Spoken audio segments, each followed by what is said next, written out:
Have you ever found yourself teetering on the edge of familial chaos? I have. And it started with a proclamation that echoed like a thunderclap. He's my new love. It was my sister Emma who spoke those words, and the object of her newfound affection? My ex-boyfriend, Mike.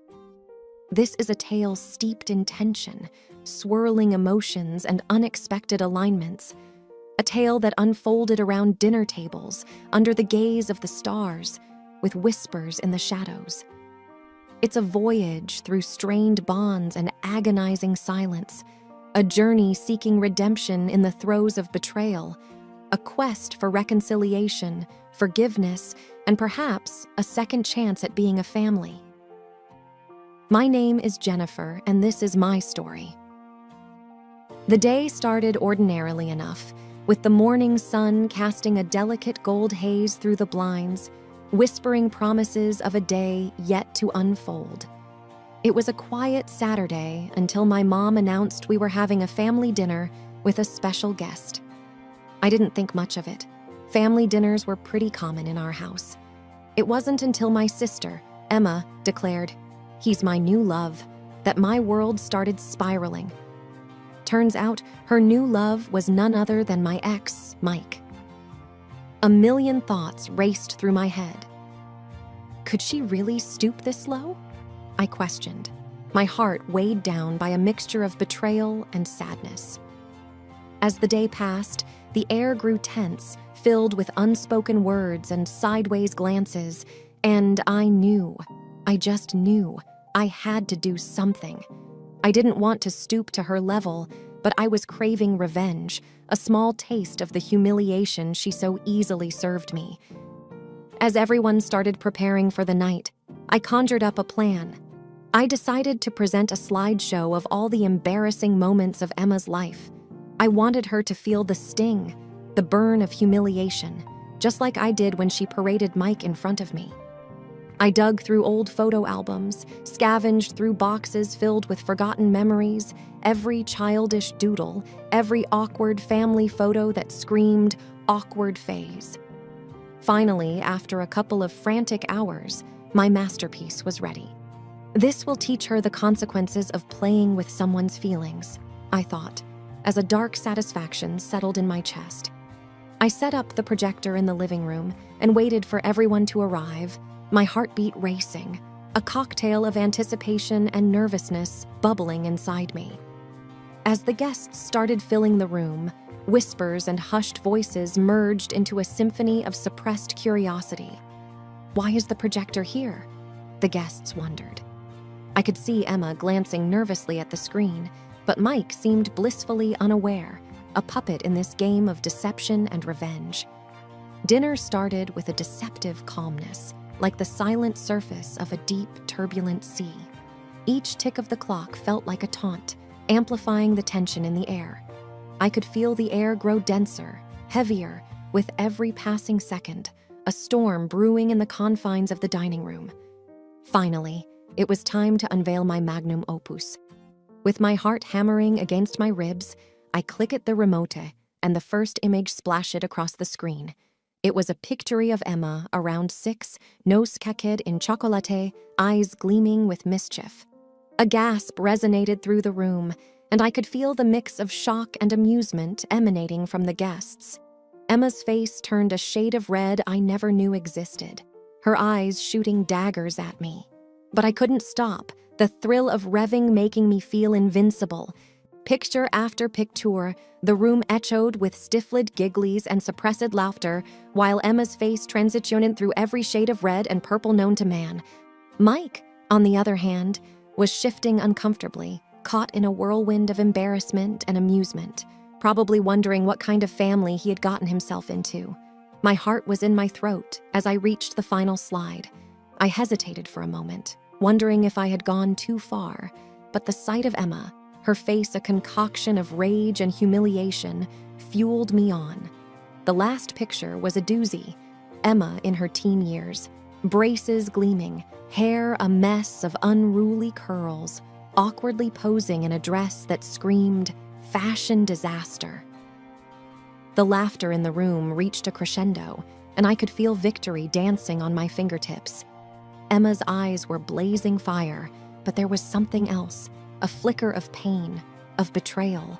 And just like that, the satisfaction I felt crumbled, replaced by a pang of guilt. What had I done? Emma stormed out of the room, her face a mask of fury and embarrassment. I sat there, the laughter around me sounding distant, my triumph quickly transforming into a pool of regret. The images, meant to be the pawns in my game of revenge, now felt like sharp knives, cutting through the fabric of our relationship. What a way to ruin a family dinner, I thought, feeling the eyes of the family boring into me, a mix of reproach and shock etched on their faces. In that suffocating silence, I wondered whether my quest for revenge was worth the price of my sister's tears. Was a fleeting moment of satisfaction worth the shards of a broken bond? Mike, who had become the unwitting spectator in our family drama, was visibly uncomfortable, and for a moment, I regretted dragging him into this mess. The dinner continued in an agonizing silence. Each bite felt like swallowing stones. My mind was a whirlwind of regret, a relentless echo of, I shouldn't have done it. My initial feeling of righteousness was now drowning in a sea of remorse and guilt, a loud reminder of the damage I had caused. The guests started leaving, whispers of judgment and sympathy blending into the chilly night air. The weight of their gaze was oppressive, a silent judgment for the havoc I had wreaked. Was I the villain in my own story? I pondered, my mind tangled in a web of remorse and self-reproach. After what felt like an eternity, it was just our family left in the remnants of the party, the remnants of our broken bond scattered around us like shards of glass. My parents looked at me, disappointment and sorrow dancing in their eyes, a silent plea for reconciliation. I couldn't meet their gaze, the guilt clawing at my soul, creating a cavern of emptiness inside me. I knew I had to make amends, to rebuild the bridges I had so carelessly burned. My feet felt like lead as I walked towards Emma's room, my heart a heavy lump in my chest. I knocked softly, waiting for a response, but all I could hear was the deafening silence, the walls seemingly absorbing my pleas for forgiveness. "Emma, I'm so sorry," I whispered, my voice cracking, a tear rolling down my cheek. "I never meant to hurt you this much." Hours passed in that agonizing silence, the shadows of regret my only company. It felt like I was standing on the edge of an abyss, teetering between hope and despair. Had I lost my sister forever? The question a relentless whisper in my mind, a constant reminder of the pain I had inflicted. As I was losing hope, the door cracked open, a sliver of light cutting through the darkness, and I saw Emma's eyes, red and swollen, a reflection of the pain I felt inside. "Can we ever move past this?" Her voice, a soft whisper, was like a knife through my heart. My eyes filled with tears, and I choked out, "I am so sorry, Emma. I never wanted to hurt you, and I would give anything to take it back." We stood there on the threshold of pain and forgiveness, our hearts bare, our souls entwined in a dance of sorrow and hope. The silence between us was heavy, filled with unsaid words, unshed tears, a silent battle between love and betrayal. Emma's voice broke the silence. "You humiliated me in front of everyone." Her voice was soft but laced with pain, her eyes a mirror to her wounded soul. "I never thought you could be so cruel." I felt a surge of pain, her words a stark reminder of the monster I had become, the tormentor in my sister's life. "I am so sorry, Emma." My voice was barely above a whisper, my tears a silent testimony to my regret. "I let my pain and jealousy take over, and I hurt you, the one person I should have protected." The air around us was thick with unsaid words, with unhealed wounds, and for a moment, I feared that this was it, the point of no return, the end of us. The air was tense, filled with the echoes of broken trust and unshed tears. Every second stretched into eternity, the silence between us a chasm filled with the remnants of our shattered bond. "Emma," I breathed out. "I would do anything to make this right, to heal the wounds I've caused." Emma looked at me, her eyes shimmering pools of pain and betrayal, and I felt a pang of guilt sharper than any knife. "Why?" she asked, her voice breaking. "Why would you do something like this to your own sister?" The anguish in her voice was a raw, open wound, and I felt my heart shatter into a million pieces. "I was hurt, and I acted out of pain and jealousy," I confessed, my voice trembling. "I saw you with Mike, and it felt like a betrayal. I wanted you to hurt as much as I was hurting, but I realize now how terribly wrong I was." The words hung in the air, a painful reminder of the darkness within me, the monster I had become. Emma broke down, her tears a torrent of pain and sorrow, and I felt my own tears streaming down my face. "I thought we were sisters. I thought we were supposed to love and support each other," she sobbed. "But all I see now is hatred and betrayal." Her words were like a punch to my gut, a stark reminder of the pain I had inflicted, the damage I had done. "I never hated you, Emma," I said softly, my heart aching. "I was just so blinded by my own pain that I lost sight of what truly mattered. And I am so sorry for hurting you." I reached out to her, my hand trembling, hoping for a touch, a sign of forgiveness, but she recoiled, her eyes filled with pain and mistrust. "I don't know if I can ever forgive you," she whispered, her voice breaking, and I felt my heart sink. "I never meant to fall in love with Mike. It just happened, and I was going to talk to you about it. I wanted your blessing." Her confession felt like a cold splash of water, a revelation that shook me to my core. "I never knew. I never realized," I stammered. "I just saw you two together and felt betrayed. I acted impulsively, without thinking about the consequences, without considering your feelings." I looked at her, my vision blurred by tears, and said, "If I could turn back time, I would, in a heartbeat." The room was filled with the echoes of our pain, our tears a silent testament to the broken bond between us. "Emma, please," I pleaded. "Please give me a chance to make this right, to mend the bond between us." My voice was desperate, filled with the fear of losing my sister forever, of being forever haunted by the specter of my actions. Emma looked at me, her eyes searching mine, and I could see the battle raging within her, the fight between love and betrayal, forgiveness and pain. "I don't know," she said softly. "I don't know if I can ever trust you again, if I can ever look at you the same way again." Her words were like a dagger to my heart, a painful reminder of the trust I had shattered, the love I had betrayed. "I will do anything to earn your trust again, to prove to you that I am not the monster I became that night," I promised, my voice filled with determination. "I will spend every day making it up to you, proving to you that I am still the sister you once loved." The air was thick with tension, with the unspoken words between us, and I could feel the weight of our broken bond pressing down on me.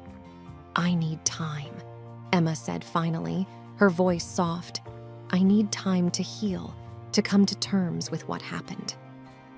Her words were a mix of hope and pain, and I felt a glimmer of hope, a tiny flicker of light in the darkness. "I hope, someday, I can forgive you. I can learn to trust you again," she added, her voice breaking, and I felt a surge of love and gratitude for my sister. "I will wait. I will give you all the time you need," I promised, my heart filled with hope and determination. "I will do everything in my power to make amends, to rebuild the bond between us." Emma nodded, her eyes filled with tears, and I felt a mixture of hope and sorrow, the beginning of a long, painful journey towards healing and forgiveness. In that moment, I realized the true cost of revenge, the pain and destruction it leaves in its wake. I vowed to never let hatred and jealousy blind me again, to never let the darkness within me overshadow the love and light. I was determined to be a better person, a better sister, to earn back the love and trust I had lost. Each day after that painful confrontation was like wading through a sea of guilt and regret. The atmosphere at home was tense, a delicate balance between hope and despair. My parents, caught in the middle of our storm, were trying their best to mend the fractured pieces of our family, walking on a tightrope of pain and love. I've caused them so much pain, I thought, my heart heavy with remorse. I tried my best to give Emma the space she needed, while showing her that I was sincere in my efforts to make amends. I left her favorite snacks at her door, wrote her letters of apology, and did everything I could to make her life easier. It was a delicate dance, a balance between showing my love and respecting her need for distance. Every step counts, I would tell myself, each small gesture a beacon of hope in the darkness. As the days turned into weeks, I saw small signs of improvement, little glimmers of hope that kept me going. Emma started acknowledging my presence, a small note here, a fleeting glance there. My heart would soar with every tiny sign of progress, every step towards healing. Maybe, just maybe, we can get through this, I dared to hope. Despite the progress, the path to forgiveness was laden with thorns. Every step a painful reminder of the trust I had betrayed. Emma would have moments of withdrawal, days when the pain seemed too much to bear, and I would feel the weight of my actions crushing me. I deserve this, I would think, the pain a penance for my sins. Mike, despite being the unintentional catalyst for our fallout, was supportive, understanding the complexity of our relationship. He would check in on me, offer words of encouragement, and try to mediate between Emma and me. He's a good man, I thought, regretting more and more that I had lost him, but grateful that he was there for my sister. Then, one day, a breakthrough. I found Emma sitting in the living room, her eyes red and swollen, clutching one of my letters. My heart leaped, and I approached her cautiously, fear and hope warring within me. "Emma?" I asked softly, my voice trembling. She looked up, her eyes pools of pain and sorrow, and I braced myself for the storm. But instead of anger, I saw a glimmer of something else in her eyes, a flicker of longing, of love. "I've read your letters," she said, her voice breaking, "and I see how much you're trying, how much you regret what you did." A surge of hope filled my heart, and I sat next to her, my soul aching for connection, for forgiveness. "Emma, I am so sorry for everything," I said, my voice choked with tears. I would give anything to take it all back, to make things right. Emma reached out, her hand shaking, and touched mine.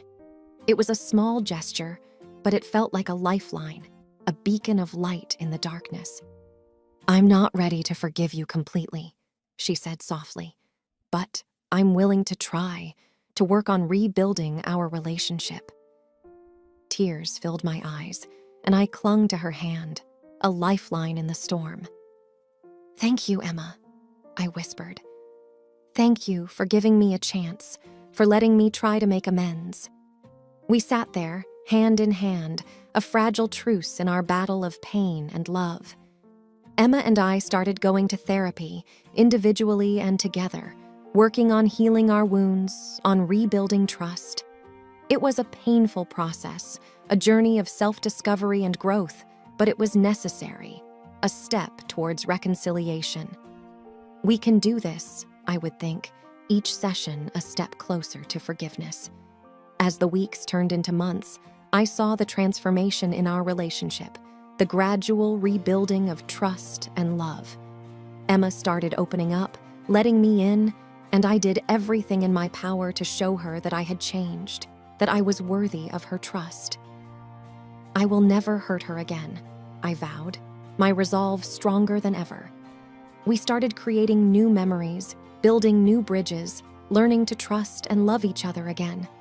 It was a slow process, a delicate dance of love and forgiveness, but we were committed, determined to overcome the shadows of the past.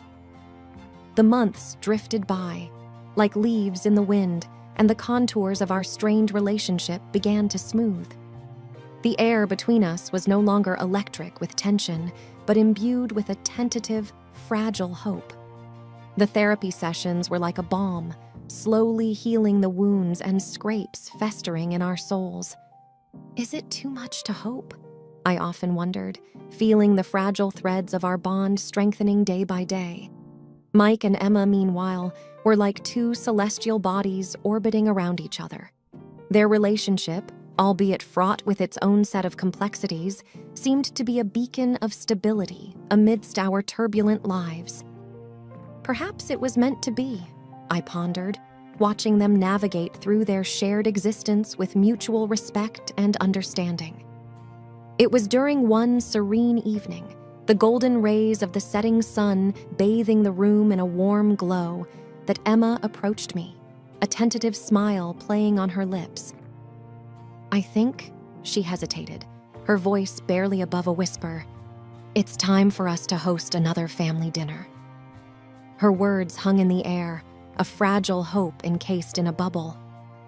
I could feel my heart racing, a flurry of emotions battling within me.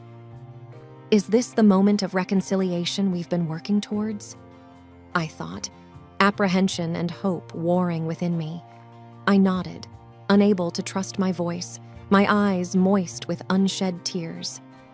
Preparations for the dinner were like weaving a tapestry, threads of hope and fear interlacing. The air was thick with anticipation, every detail meticulously planned, each step a dance between hope and trepidation. Could this be a new beginning? I dared to believe, each gesture, each word carefully measured. The day of the dinner arrived, the air buzzing with a mixture of excitement and anxiety. I could feel the tension like a live wire pulsating through the air, and I was a bundle of nerves, my heart in my throat. Will we finally close this painful chapter? I wondered, my thoughts a tumultuous sea. As our family gathered around the table, the air was laced with a fragile, hopeful energy. Conversations were like delicate blooms, carefully nurtured, every word a step towards healing. I could see the cautious optimism in everyone's eyes, the flicker of hope dancing in their souls. This is it, I told myself, the moment of truth. And then it was time for the toast, a tradition in our family gatherings. My hand tremored as I lifted my glass, my voice shaky. To new beginnings, I declared, my eyes locked with Emma's, to love, forgiveness, and second chances. The room echoed with the clinking of glasses, the air filled with a silent prayer for healing. The moment was electric, the air charged with emotions, and I could feel the tears welling up in my eyes. Have we finally reached the shore? I pondered, my heart brimming with hope and love. It was then that Emma stood up, her glass raised, her eyes shining with unshed tears. To my sister, she declared, her voice choked with emotion, for showing me the true meaning of love and forgiveness. The room was silent, the air thick with emotions, and I could feel the tears spilling down my cheeks. Have we finally found our way back to each other? I marveled, my soul aflutter with hope. We locked eyes, and I saw the love, the forgiveness, the healing in her gaze. It was a moment of profound connection, a beacon of light in our journey of pain and redemption. With each passing day, I saw the transformation in our relationship, the gradual rebuilding of trust and love. We were creating new memories, forging new connections, and I was hopeful, for the first time in a long time, that we would overcome the shadows of the past, that we would find our way back to each other. As I watched Emma and Mike, their love a testament to the power of forgiveness and understanding, I felt a sense of peace, a realization that love is the true essence of existence, that it has the power to heal, to transform, to transcend. Love conquers all, I mused, a silent prayer of gratitude for the journey, for the lessons learned, for the love rediscovered.